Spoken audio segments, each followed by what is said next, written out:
새 정부가 출범한 지 2달이 지났습니다. 우리 국민은 대선에서 누구를 선택했던지와 별개로 새 정부의 국정 운영에 힘을 실어줍니다.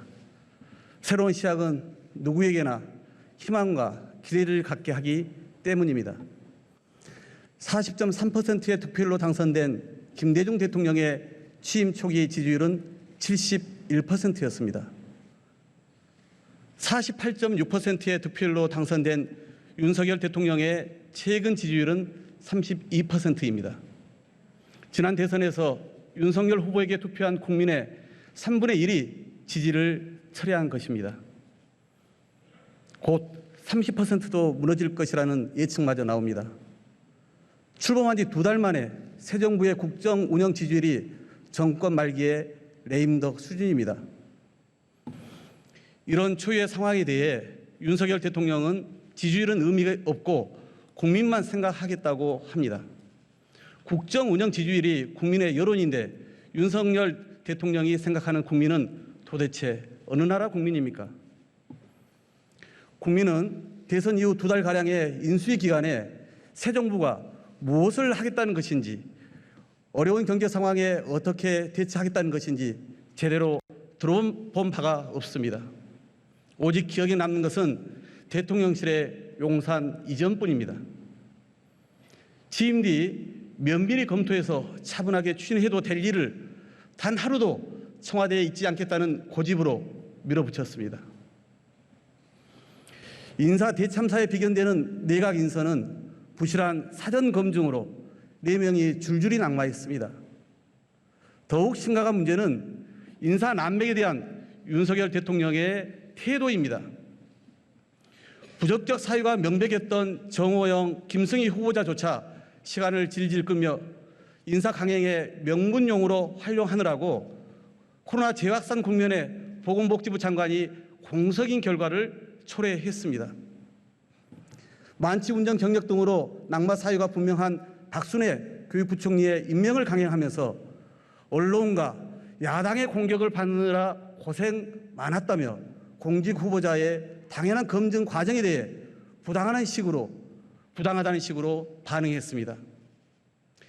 잇따른 부실 인사로 지적을 받자 전 정권에서 지명된 장관 중에 이렇게 훌륭한 사람 봤냐며 반문도 했습니다. 이런 대통령의 태도에서 국민은 쓴소리에 귀를 닫은 오만과 불통을 절감했습니다. 이 정부가 소통의 상징이라 여기는 도어 스태핑은 더 이상 소통의 자리가 아니라 대통령의 말실수를 걱정하는 자리가 되었습니다. 대통령의 측근 챙기기는 도를 넘은 지 오래입니다. 검찰의 주요 보직은 온통 대통령과 인연이 있는 특수통들의 몫이 되었습니다. 내 식구 챙기기식의 검찰 인사는 대통령의 친정인 검찰 내부에서조차 지나치다는 비판의 목소리가 나오고 있습니다. 대통령실의 핵심 조직도 검찰 출신 측근들로 채워졌습니다. 박근혜 정부 청와대의 문고리 3인방에 빗대 윤석열 정부 대통령실은 이른바 검찰 출신 문고리 육상시에 의해 장악되었다는 비판이 제기되고 있습니다. 법무부, 행안부, 국정원 등 권력기관 정점에 한동훈, 이상민, 조상준 등 핵심 측근을 임명했습니다. 대한민국을 마침내 검찰공화국으로 만든 것입니다. 최근 연이어 불거지고 있는 대통령실 지인 채용과 김건희 여사 관련 인사 논란은 점입 가경입니다. 대통령실의 육촌 친척과 40년 지기 황모 씨와 우모 씨의 아들에 이어 이번엔 검찰 시절 인연을 맺은 지인의 아들까지 모두가 대통령실에 채용되어 근무 중인 것으로 확인되었습니다. 대통령실 출입 기자들 사이에서 친인척과 지인 채용 추가 사례를 찾기 위한 취재 경쟁이 붙었다는 웃지 못할 이야기도 들려옵니다. 이에 대해서도 윤석열 대통령은 선거 때부터 함께 해온 동지라며 아무 문제 없다는 태도로 일관하고 있습니다. 긴 말 드리지 않겠습니다. 엄격한 공사 구분은 공직자에게, 더구나 대통령에겐 반드시 지켜야 할 원칙입니다. 김건희 여사 관련 논란도 끊이지 않고 있습니다. 김 여사의 봉화마을 방문 시 민간인 지인이 수행해 논란이 컸습니다. 그럼에도 불구하고 대통령의 해외 순방에 인사비서관의 부인이 민간인 신분으로 1호기에 탑승하고 영부인 관련 업무를 처리한 일마저 벌어졌습니다. 성비 논란이 있음에도 대통령실 내부 운영과 인사 채용을 책임지는 총무비서관에 윤재순 전 대검 과장을 임명한 것이 바로 이런 이유 때문입니까? 대통령 가족과 친인척, 측근 비리는 정권뿐 아니라 나라의 불행까지 초래합니다. 박근혜 정부 시절 청와대의 공적 시스템을 무력화시킨 비선실세 최순실의 국정농단은 헌정사상 초유의 대통령 탄핵으로 이어졌습니다. 경고합니다. 사적 채용, 측근 불공정 인사 등으로 드러나고 있는 대통령의 권력의 사유화는 반드시 대가를 치르게 됩니다. 특히 김건희 여사와 관련된 논란과 국민의 우려에 윤석열 대통령은 귀를 기울여야 합니다. 조용히 내조만 하겠다던 대통령의 부인이 대통령도 어쩌지 못하는 권력의 실세라는 말까지 나와서야 되겠습니까? 나라와 국민을 생각하는 충정으로 윤석열 대통령께 간곡히 그리고 엄중하게 말씀드립니다. 지지율 추락으로 나타나고 있는 민심, 즉 국민의 목소리에 귀를 기울이시고 주변을 엄격히 관리하시기 바랍니다. 정부가 출범하자마자 정치기획 수사가 연이어 본격화되더니 이제 서해 공무원 사건, 탈북 흉악범 추앙 사건 등 종북몰이로까지 나아가고 있습니다. 지지율의 급락은 권력 사유와 인사 난맥, 경제 민생 무능에 더해 대통령의 오만과 불통이 더해진 결과입니다. 정치보복성 기획수사와 구시대적 종북몰이로는 국면 전환에 결코 성공할 수 없습니다. 오히려 국정 운영의 동력을 상실한 수준의 더 큰 국민적 비판과 저항에 직면하게 될 것입니다. 대통령의 권력은 자기 주변 사람 챙기라고 국민으로부터 위임받은 것이 아닙니다. 대통령과 정부 여당이 지금 당장 해야 할 일은 첫째도 민생, 둘째도 민생, 셋째도 민생입니다. 정치와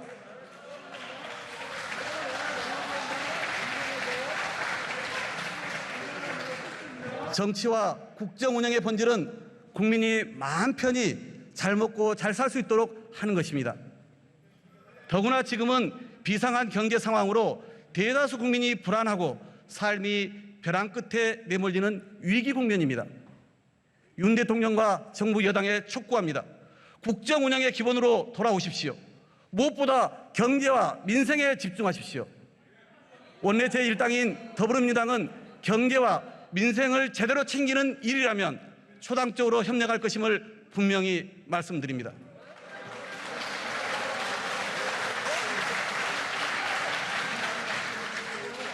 경제가 매우 어렵습니다.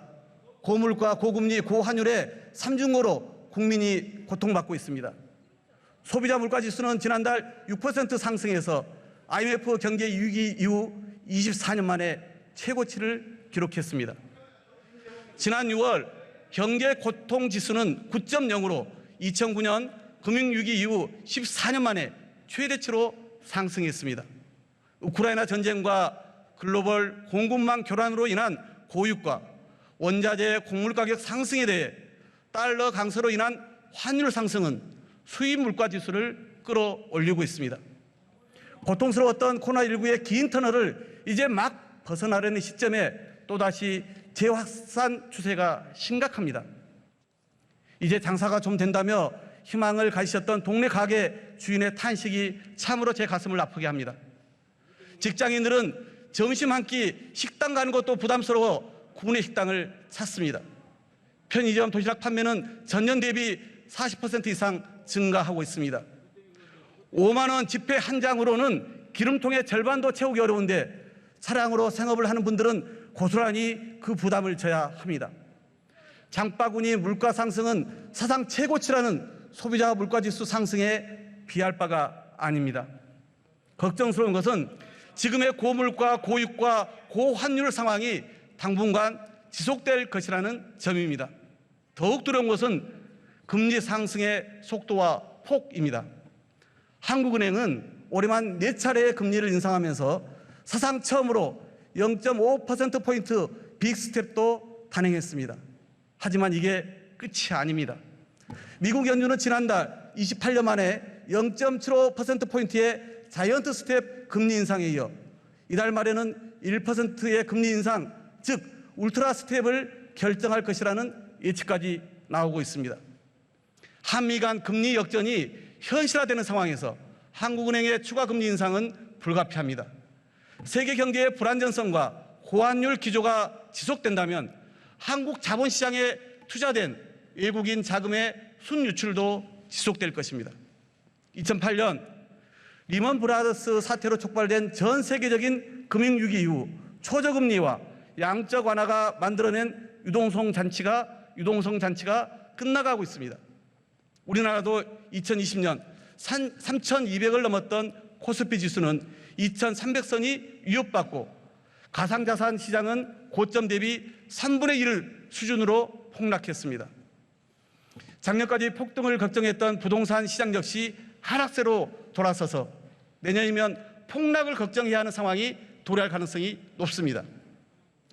주식담보대출과 연끌로 주택을 매입했던 국민들은 고금리로 인해 원리금 상환이 부담스러워지고 담보가치 하락에 울며 겨자 먹기식으로 집을 매도해야 하는 상황에 내몰릴 수 있습니다. 이미 작년 말 기준 1,800조 원을 넘어서 GDP 대비 세계 1위인 가계부채 문제는 그야말로 시한폭탄입니다. 금리 인상으로 대출금리가 7%가 되면 소득에서 최저생계비를 빼고 원리금도 갚지 못하는 국민이 190만 명이 넘을 것이라고 합니다. 코로나 상황에서 대출로 가계 운영 자금을 충당했던 자영업자, 벼락거지 신세를 면해보겠다고 소액 대출이라도 해서 주식과 가상자산 투자에 나섰던 2030 청년들, 두 차례 금융위기 때보다 더 많은 신용불량자가 양산될지 모를 심각한 위험이 다가오고 있습니다. 문제는 이런 어려움이 이미 대선 전부터 예고됐다는 것입니다. 미국 연준의 금리 인상 기조도 지난 2월 말 발발한 우크라이나 전쟁이 물가에 미칠 영향도 모두 예상된 것이었습니다. 그런데 윤석열 정부는 대선 이후 인수위 2달 동안 허송세월만 했습니다. 대통령실 용산 이전을 강행하느라고 정작 챙겨야 할 경제와 민생은 뒷전이었습니다. 취임하고 한 달이 지나서야 부랴부랴 5대 부문 구조계획을 담은 새 정부의 경제정책 방향을 발표했지만 사회적 합의도 안 된 이런 중장기 구조개혁이 과연 지금 당장 어려움을 겪고 있는 국민을 위한 대책이 되겠습니까? 당장 숨 넘어가는 사람에게 목숨 살릴 처방은 하지 않고 체질 개선하라고 주문하는 셈입니다. 국민의 고통을 외면한 참으로 한가한 태도입니다. 경제는 비상 상황이고 민생은 깊은 위기 속에 놓여 있는데 정작 대통령은 보이지 않습니다. 대선 이후 넉 달, 취임 후 2달이 지난 이달 초에야 대통령은 비상경제 민생 대책회의를 주재했습니다. 지금의 어려움은 구조적이고 외부적 요인이 크게 작용하는 것 맞습니다. 대책 마련이 쉽지 않은 것도 사실입니다.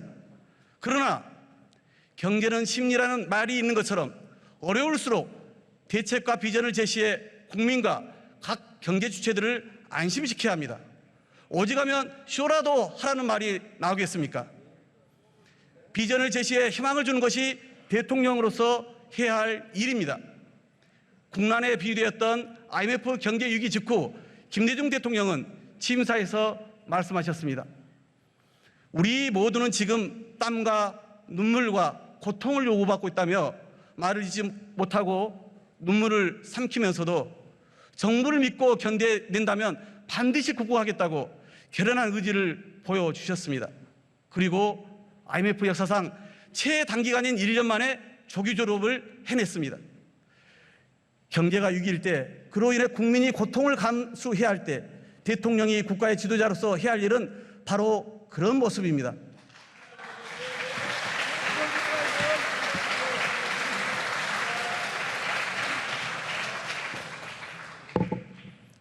고통은 결코 평등하지 않습니다. 어려운 계층일수록 고통은 가중됩니다. 어려운 국민일수록 고통을 견딜 여력이 없습니다. 불평등한 사회 경제 구조는 위기에 더 가혹합니다. 지금과 같은 위기 상황일수록 국가는 어려운 서민과 민생을 챙기는 데 온 힘을 다해야 합니다. 국가의 자원을 집중해야 합니다. 고물가와 고금리를 단기간에 해결할 수 없다면 어려운 국민이 견뎌낼 수 있도록 국가의 자원에 정책의 최우선 순위를 두어야 합니다. 재정의 역할이 절실한 때입니다. 무대처로 일관하던 윤석열 정부가 뒤늦게 처방을 내놓았지만 방향이 완전히 거꾸로 가고 있습니다. 법인세를 감세하겠다고 합니다. 우리나라 기업의 절반은 이익이 나지 않아 법인세를 내지 않습니다. 상위 1%의 대기업이 법인세의 80% 이상을 납부합니다. 결국 법인세 감세의 혜택은 한 해 수십조 원의 이익이 나는 삼성전자 등 재벌 대기업과 금리 인상기에 예대 마진 폭리로 올해 1분기만 9조 원의 영업이익을 거둔 4대 금융지주 등에 돌아가는 것이 현실입니다. 대기업의 투자 유인을 명분으로 내세우지만 법인세를 낮추더라도 투자로 유인되지 않는다는 것은 이미 객관적 통계로 확인되었습니다. 효과는 없고 부자 감세라고 비판받았던 이명박 정부의 정책을 재탕하는 것에 다름 아닙니다. 지금 정부가 내놓은 대책은 온통 감세와 규제 완화 정책뿐입니다. 물가 대책이라고 내놓은 관세 인하도 소비자 가격은 요지부동이고 기업만 수익을 챙기고 있습니다. 국채 발행을 하지 않겠다고 하면서 감세로 세수가 줄어들면 무슨 돈으로 서민을 지원할 것입니까? 재벌 대기업과 부자들은 챙기면서 정작 어려운 중소기업과 자영업자, 서민들의 고통은 외면하겠다는 것입니까? 부동산 세제의 불합리한 부분은 물론 개선해야 합니다. 그러나 부동산 가격 하락으로 세금 부담이 줄어들 것이 예상되는 상황에서 열일 제쳐두고 부동산 감세에만 몰두할 때가 아닙니다. 역대 어느 정부가 규제 개혁을 추진하지 않은 적이 있습니까? 아무리 성공적인 규제 개혁도 효과가 나타나려면 몇 년이 걸립니다. 올해 그리고 내년 계속될 민생의 고통을 규제 개혁으로 해결할 수 있습니까? 당장 해야 할 일과 중장기적으로 할 일을 구분하는 것은 국정 운영의 기본입니다. 올해 민주당은 예산심사에서 불효불급한 예산을 과감히 드러내고 고물가, 고금리로 고통받는 서민과 중산층을 지원하는 예산은 확실하게 증액시켜 갈 것입니다. 이를 위해 소수 재벌 대기업 등의 혜택이 집중되는 법인세 감세 등으로 국가 재정이 축소되는 일은 반드시 막아내겠습니다.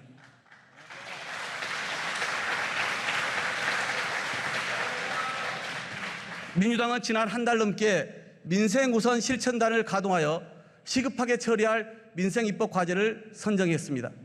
유류세 대폭이나 근로자 식비 비과세 한도 인상, 소상공인 코로나 피해 지원 확대, 화물자동차 안전운임제 일몰제 폐지, 중소기업 납품단가 연동제 도입, 장애인 이동권 보장, 대중교통비 한시적 환급 등입니다.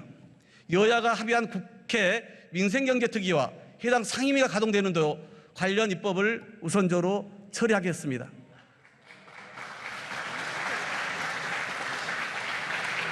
특히 코로나19로 벼랑 끝에 내몰린 소상공인과 자영업자들이 억울하지 않도록 손실보상과 피해 지원의 대상과 기준 등 관련 제도를 개선해야 합니다. 민주당은 하반기 정기국회에서도 지속적으로 민생 관련 법안의 처리에 최우선 순위를 두겠습니다. 정부와 여당 모두 부동산 가격 폭등기에 내놓았던 정책들을 근본적으로 재검토해야 합니다. 부동산 폭락, 그리고 부동산 PF와 주택담보대출 부실화 위험에 대한 대책을 마련할 때입니다. 추가 금리 인상이 예정된 상황에서 가계부채 문제에 대한 대책도 정부가 책임 있게 제시해야 합니다. 그런데 국회 청문회도 없이 임명된 김주현 신임 금융위원장의 취임 일성은 매우 실망스러웠습니다. 코로나 상황에서 올해 9월까지 대출 만기를 연장하고 원리금 상환을 유예준 조치를 폐기하겠다는 것이었습니다. 곳곳에서 비판이 제기되자 뒤늦게 입장을 바꿔서 새출발 기금, 채무 경감 프로그램 등을 발표했지만 이는 지난 5월 국회 추경에서 이미 반영된 것으로 9월 만기 연장 상환 유예에 대해서는 여전히 모호한 태도를 보이고 있습니다.